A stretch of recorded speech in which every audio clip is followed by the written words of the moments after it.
জি, আসসালামু আলাইকুম। আজকে আমাদের সাথে একজন রোগী উপস্থিত আছেন। উনি সিস্টেমিক স্ক্লেরোসিস নামক এক ধরনের বাতব্যথা রোগে ভুগছিলেন। সিস্টেমিক স্ক্লেরোসিস রোগটাতে যেটা হয়, আমাদের শরীরের বিভিন্ন জায়গার চামড়া একদম শক্ত হয়ে যায়, বিভিন্ন গিরাগুলায় ব্যথা করে, সাথে আমাদের খাদ্য বুক জ্বালা পোড়া করে এবং খাবারটা উপরের গলা দিয়ে উঠে আসার চেষ্টা করে। অনেক সময় এর সাথে শ্বাসকষ্ট বা কাশি বা বুকের আমাদের ফুসফুসটা একটু শক্ত হয়ে যেতে পারে। উনি আমাদের কাছে এই লক্ষণগুলো নিয়ে এসেছিলেন, তখন আমরা এর চিকিৎসা করেছিলাম, আধুনিক চিকিৎসা এবং সবচেয়ে আধুনিক এবং সবচেয়ে ভালো চিকিৎসাটা ওনাকে করেছিলাম। তারপর ওনার এখন কি কন্ডিশন আমরা রোগীর মুখ থেকেই শুনি। জি, আপনি মা প্রথমে যখন আসছিলেন তখন কষ্টগুলো কি ছিল একটু বলুন তো।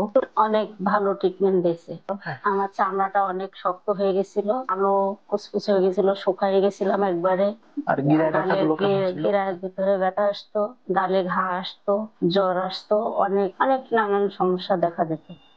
তারপরে এখানে ট্রিটমেন্টটা হওয়ার পরে অনেক সুস্থ হয়েছি, ভালো আছি। মনে করেন যে ভাত ভাত জিনিসটাও খেতে পারতেন না, অনেক সময় হাত মুঠো করতে পারতেন না, কোনো কাজ করতে পারতেন না হাতের জন্য। আচ্ছা আচ্ছা। তখন এই আপনার কাছে এসে ট্রিটমেন্ট নিয়ে অনেকটা সুস্থ হয়ে গেছে। এখন উনি কেমন আছেন? এখন আগের চেয়ে আলহামদুলিল্লাহ বহুত ভালো। আলহামদুলিল্লাহ, আলহামদুলিল্লাহ। এই সিস্টেমিক স্ক্লেরোসিস রোগটাকে আসলে আমাদের রিউমাটোলজিক্যাল রোগগুলোর মধ্যে অন্যতম একটা জটিল রোগ বলা থাকি, কিন্তু বর্তমানে অনেক উন্নত এবং আধুনিক চিকিৎসার মাধ্যমে আমাদের এই রোগীটা যেমন আল্লাহ রহমত অনেক হয়ে গিয়েছেন। এখন আপনারাও ইনশাল্লাহ এই রোগটা নিয়ে অত ভয় পাওয়ার কিছু নেই। কারো যদি এই রোগটা থেকে থাকেন, তাকে আধুনিক এবং উন্নত মানের চিকিৎসার মাধ্যমে আমরা ইনশাল্লাহ অনেকটাই নিরাময় করতে পারবো। জি, ধন্যবাদ।